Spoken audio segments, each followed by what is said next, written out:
Welcome to Trending Topics Live 216, where we uncover the stories you didn't know you needed.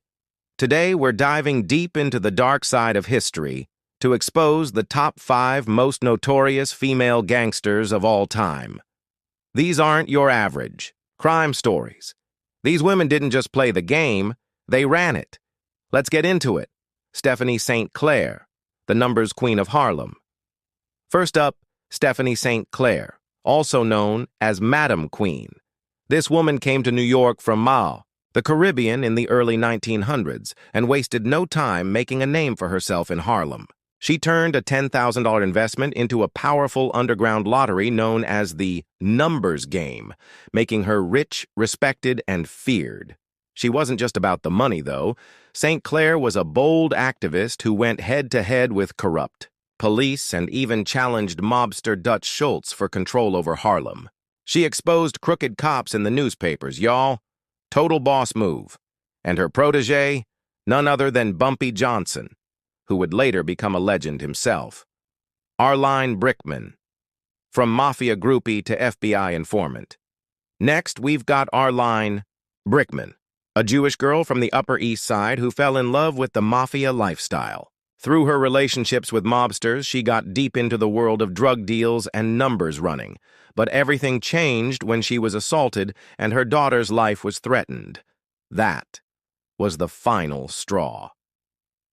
Arlyne flipped the script and spent almost a decade working with the FBI, helping to bring down some of the biggest names in organized crime. Her life was so wild, it became a book called Mob Girl. And yes, it's just as intense as it sounds.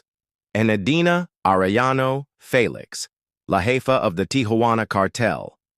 You've probably heard of El Chapo, but have you heard of Enedina Arellano? Félix, nicknamed La Jefa, the boss lady, she's the only woman known to have run a major Mexican drug cartel, and she did it with brains, not just bullets. After her brothers were killed or locked up, Enedina stepped in to lead the Tijuana cartel, managing its drug routes, laundering millions through fake pharmacies, and keeping the whole empire running smoothly. In 2002, the U.S. blacklisted her under the Kingpin Act, basically labeling her a financial threat to the country. She's still considered one of the most powerful women in the cartel world. Rosetta Cutolo, the Camorra Queen of Naples. In Italy, the name Rosetta Cutolo strikes fear. She was the sister of infamous mob boss Raffaele Cutolo, but when he got locked up, she took over. Known as the boss of bosses, Rosetta led one of Italy's deadliest crime families, the Nuova Camorra Organizzata, and stayed in power. For 10 years, while evading capture, she beat 9 murder charges and reportedly tried to bomb a police station. Rosetta expanded her family's empire through murder, extortion, and drug trafficking, proving she wasn't just a placeholder for her brother, she was the real deal. Griselda Blanco, the cocaine godmother.